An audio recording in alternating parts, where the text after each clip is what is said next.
There's the male still looking for nests. We will see more of this courtship behavior shortly in a wild nest site. There was a hologram of an eye, if you saw it, to scare woodpeckers away.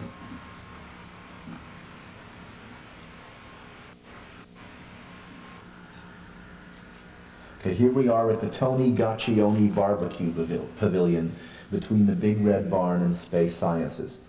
This pavilion was donated by Tony Gaccioni of the class of 1921. It contains a very large nest aggregation of Xylocopa virginica. This is living proof that these bees are not destructive. Many of these nests have been here since the 60s, and this building is in no danger of imminent collapse. There's a courting male hovering near the nest. Sometimes when the males come too close to the nest, the females give an angry buzz of protest because they've just had enough of this incessant courtship. The males are curious and they will approach humans sometimes to investigate, but have no stingers. The stinger is part of the female's reproductive system. The female is so timid it's very hard to get near one on the wing, so they don't impose any threat to you either. Though the female does have a powerful stinger and will use it if caught by force and squeezed in your hand, or if you stick your finger in the entrance hole while you're hammering on the wood. But if you don't do anything stupid, you won't get stung. That was the Big Red Barn. Now we're looking toward Kennedy Hall and Roberts Hall. We're going to find a founding nest being made here. Here's a founding nest. There's a founding nest under natural conditions, with the wings well folded over the back. This is the stage in which you would collect these bees to introduce them into artificial nests. And if you fed them frequently near the artificial nest, whoop, we just frightened her off, but she'll be back soon. If we fed her frequently in the artificial nest, she would home to it.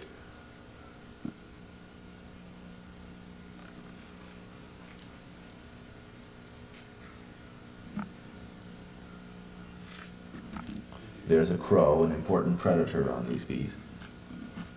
The hand was placed there to show you the scale. The nest entrance is 3/8 of an inch across. The actual long brood tunnels are 1/2 inch across.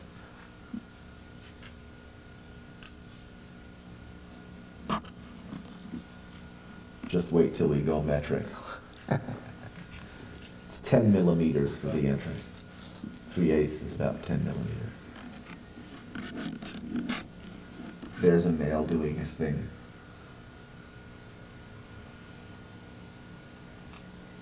Unfortunately, they're a little bit shy of the photographer. There's a male patrolling the nest site. And he found someone to chase. He chases other males and females. He also chases flies that come to parasitize the nests by laying eggs in them, whose maggots are parasitic on the bee larvae. So the females are in a way glad to have the males there, even if they don't like being pursued very much. If a bird should threaten, like a Baltimore oriole or a crow, should threaten the males and keep them away, the female will put yellow pollen on her face and imitate a male in her flight. And then when attacked by the oriole, will sting the bird and teach it not to eat males either. Of course, the males have a naturally yellow forehead. The female's face is completely black, except in the deep south where the black is replaced by iridescent purple or green for courtship reasons. But in the north they need the dark color to thermoregulate in the sun, though there are a few iridescent green mutants at this nest site. That is the Tony Gaccioni Barbecue Pavilion. But this,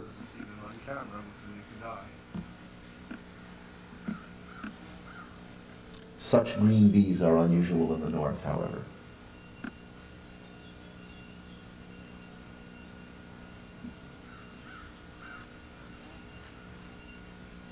There's the Big Red Barn, as you see, quite close to the barbecue pavilion.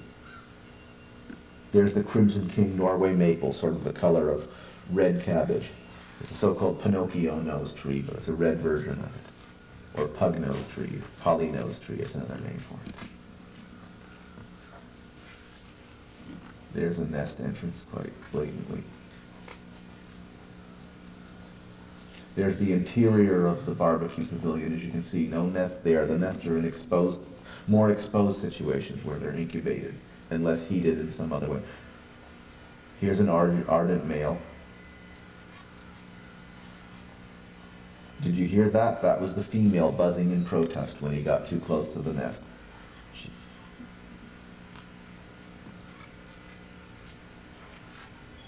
A high-pitched squeal. There's some woodpecker damage you can see.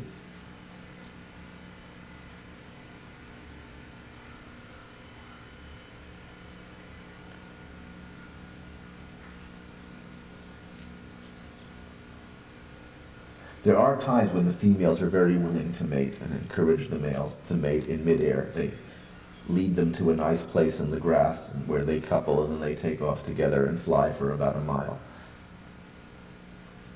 There's someone looking for a place to start a nest, running along on the wood.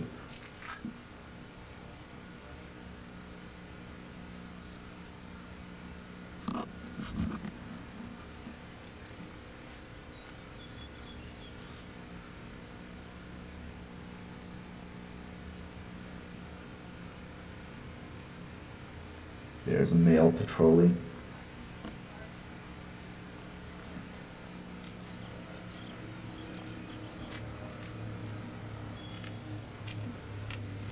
There's the wood, that's pileated woodpecker damage there. Damage was done in 1976. There's the entrance to the damaged nest.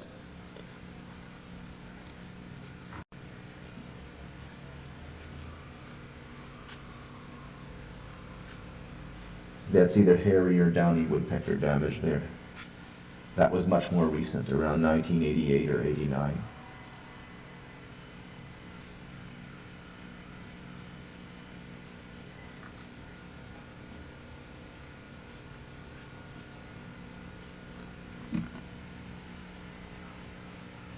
That metal object we're looking at there, it collects the smoke from the barbecue pit in the center of the pavilion and leads it to the chimneys.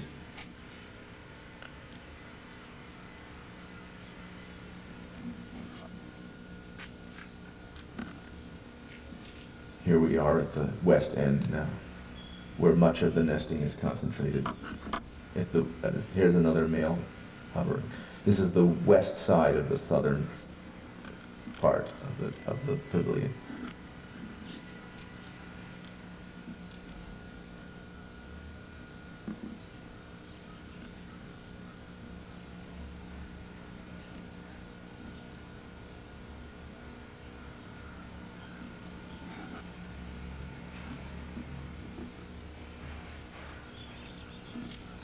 These bees are extremely important crop pollinators, and there are not enough of them in the country where the farmers need them. So the farmer depends very heavily on urban and suburban populations of these bees, such as this. So when you tolerate these bees in your structures, your porch, your gazebo, whatever, you're doing a great deal to support local agriculture. There's someone laughing, either at the bees or the photographer filming them. You'll hear more peals of this laughter shortly. Just as the bees produce a menage a trois, there it is. Wasn't really a menage a trois.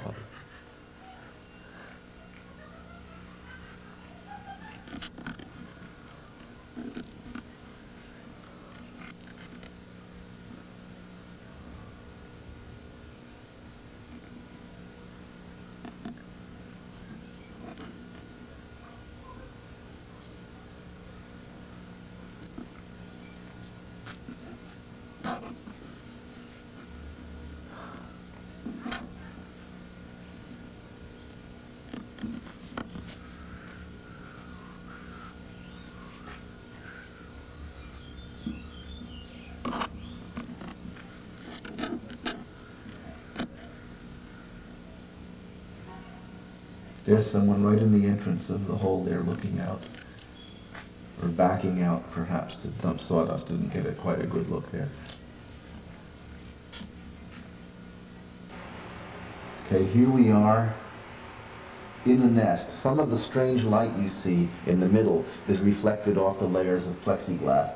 The top two nests are abandoned. The bottom nest is just a single tier with two tunnels. There's a helper. Whoops, there comes the mother with pollen.